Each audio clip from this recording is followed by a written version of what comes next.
Seventh Lord second house में या seventh Lord 11th house में अगर बैठें तो इनमें से आपके लिए क्या ज़्यादा बेहतर रहेगा, इसके बारे में हम विस्तार से बात कर रहे हैं। इससे पहले भी मैंने काफ़ी सारे वीडियोस क्रिएट करे हैं सेवंथ लॉर्ड के बारे में, सेवंथ लॉर्ड का विभिन्न भाव में प्लेसमेंट के लिए भी, और सेवंथ लॉर्ड जब स्पेशली 6th में है, 8th में है या 12th में अगर प्लेस्ड है तो क्या कितना बेहतर रहेगा। यहाँ पे अब सबसे पहले अगर हम देखें तो किसी का भी सेवंथ लॉर्ड है वो उसके पार्टनर को रिप्रेजेंट करेगा, क्योंकि हमारे लिए जो पार्टनर है वो हमारा सेवंथ लॉर्ड ही है। जैसे हम लग्नेश हम स्वयं हैं, उसी प्रकार से आपका सप्तमेश भी आपका जीवन साथी है। तो सप्तमेश आपका कितनी अच्छी स्थिति में है, कितना बेहतर स्थिति में है या कितना ज़्यादा खराब स्थिति में है, इस पर बहुत कुछ डिपेंड करता है। फिर आपके 7वें भाव में बैठे हुए ग्रह का रोल भी उतना ही ज़्यादा है, क्योंकि 7वें भाव में जो बैठा हुआ ग्रह होगा वो भी सप्तम को पूर्ण रूप से प्रभावित करेगा। सप्तम भाव की अगर बात की जाए तो सप्तम भाव पब्लिक डीलिंग के लिए भी है, मान सम्मान और प्रतिष्ठा के लिए भी है। और जब भी आपके साथ कोई व्यक्ति जुड़ेगा या किसी भी व्यक्ति के साथ आप पार्टनरशिप में आएंगे तो उसके साथ आप कैसा बिहेवियर रखेंगे, कैसा उसके साथ व्यवहार करेंगे, ये आपके लगन में बैठा हुआ ग्रह और आपके सप्तम में बैठा हुआ ग्रह ही तय करता है। तो हमारे लिए सप्तमेश इस मामले में भी काफ़ी ज़्यादा इंपॉर्टेंट है। साथ साथ में सप्तमेश अगर बेहतर स्थिति में हो और अगर सप्तम भाव में कोई अच्छा प्लैनेट बैठा हो, शुभ ग्रह बैठा हो, तो हमारी पब्लिक डीलिंग और हमारी जो मेजर लोगों की नज़र में वो काफ़ी बेहतर हो सकती है। लेकिन हम यहाँ सेवंथ लॉर्ड की प्लेसमेंट की चर्चा कर रहे हैं, या तो वो आपका सेकंड हाउस में है या 11th हाउस में। सबसे पहले सेकंड हाउस की बात करते हैं। मान लो आपका सेवंथ लॉर्ड कोई भी प्लैनेट हो सकता है और वो आपके सेकंड हाउस में बैठेगा, तो सेवंथ लॉर्ड अक्सर अगर सेकंड हाउस में बैठेगा तो वो सेकंड लॉर्ड के साथ कहीं ना कहीं मित्रवत हो सकता है, या किसी किसी केस में अपना खुद का ही भाव हो सकता है, यानी सेवंथ लॉर्ड जो है वही आपका सेकंड लॉर्ड भी है। तो ऐसे में ज़्यादा बेहतर परिणाम लाएगा, भले ही वो यहाँ पर बाधक स्थान पे आ गया हो या वो बाद केस है आपके लिए, लेकिन फिर भी अगर वो यहाँ अच्छी तरीके से प्लेस्ड है तो वो काफ़ी सारे आपके फायदा देगा।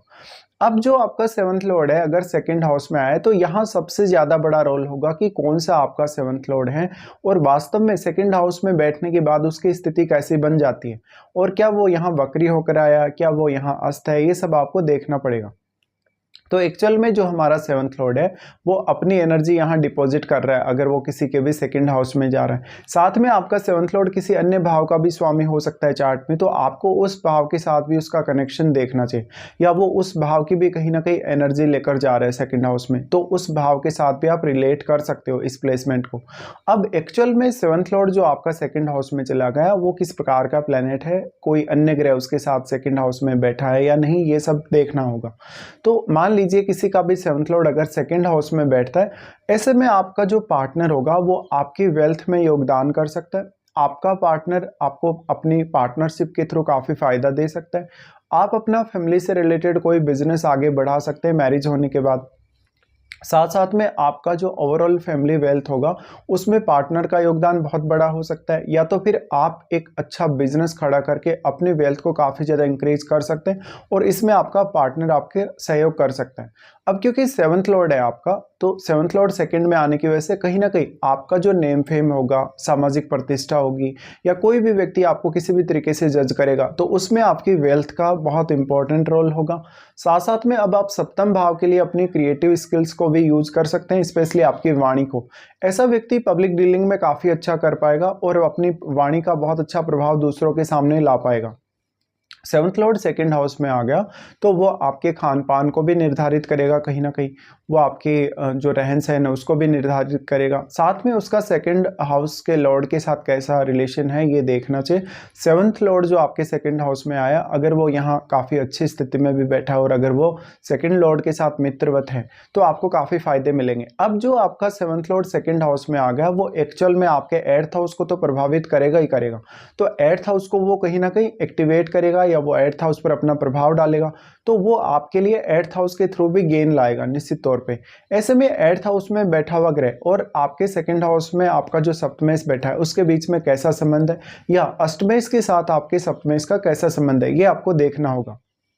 सेवंथ लॉर्ड अगर आपका सेकंड हाउस में चला गया तो आप कोई भी प्रकार से गुप्त ज्ञान और गुप्त धन प्राप्त कर सकेंगे।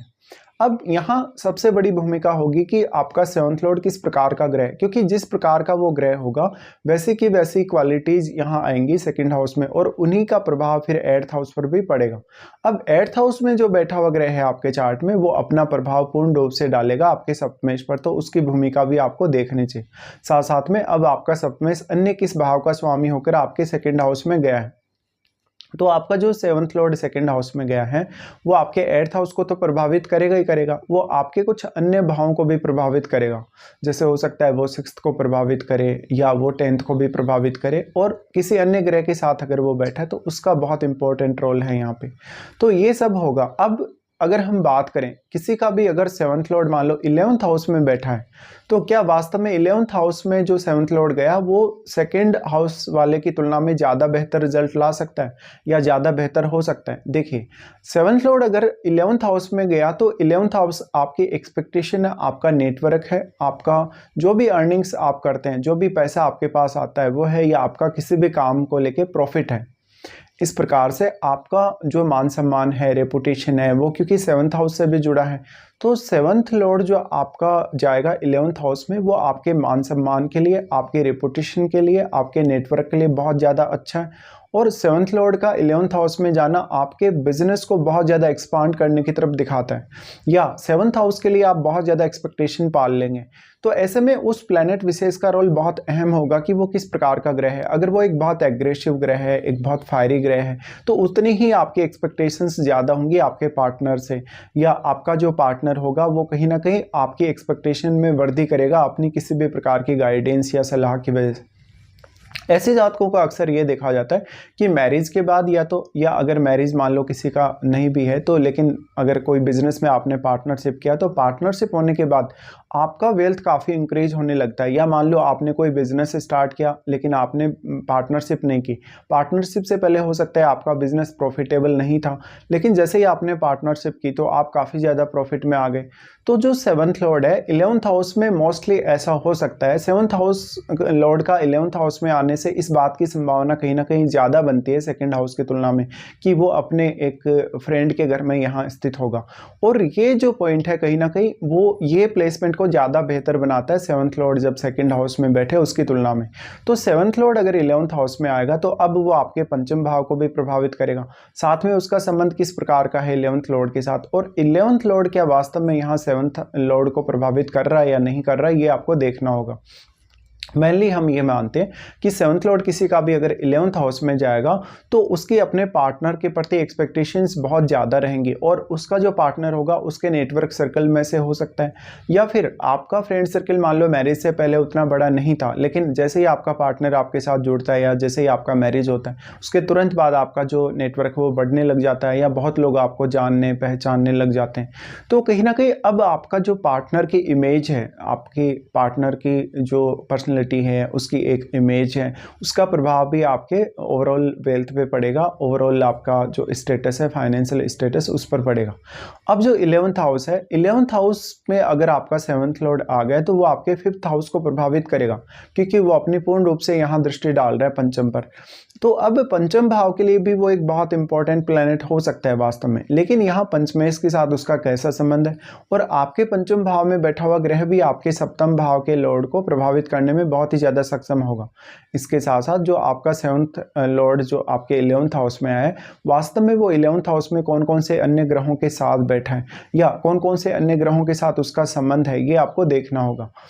अब यहाँ पे 11th हाउस में मान लो अगर आपके सेवंथ लॉर्ड के साथ कोई अन्य प्लैनेट बैठ गया, 11th हाउस में कोई अन्य ग्रह यहाँ आ गया और उसने आपके सेवंथ लॉर्ड के साथ युति कर ली, तो वो प्लैनेट कौन कौन से भावों का स्वामी है और वास्तव में दोनों के बीच कैसा संबंध है, ये आपको देखना होगा। तो ज़्यादातर केस में अगर देखा जाएगा तो सेवंथ लॉर्ड का 11th हाउस में बैठना कहीं ना कहीं ज़्यादा बेहतर हो सकता है, ज़्यादा प्रॉफिटेबल हो सकता है, ज़्यादा मान सम्मान प्रतिष्ठा की तरफ लेकर जा सकता है, और इनकम के मामले में कहीं ना कहीं ज़्यादा बेहतर हो सकता है। और यहाँ पर आप अपनी सारी की सारी एक्सपेक्टेशन, अपनी क्वालिटीज़ का या अपने पार्टनर की क्वालिटीज़ का भी पूर्ण रूप से इस्तेमाल कर सकते हैं। और ऐसा भी हो सकता है कि सेवंथ लॉर्ड के 11th हाउस में आने से शायद जो आपको पार्टनर मिला या जो जीवन साथी मिला है उससे आप ज़्यादा संतुष्ट होंगे सेकेंड हाउस में अगर सेवंथ लॉर्ड बैठे उसकी तुलना में। तो ये प्लेसमेंट जो है वो ज़्यादा बेहतर हो सकती है 11th हाउस में जब भी आपका सेवंथ लॉर्ड जाएगा।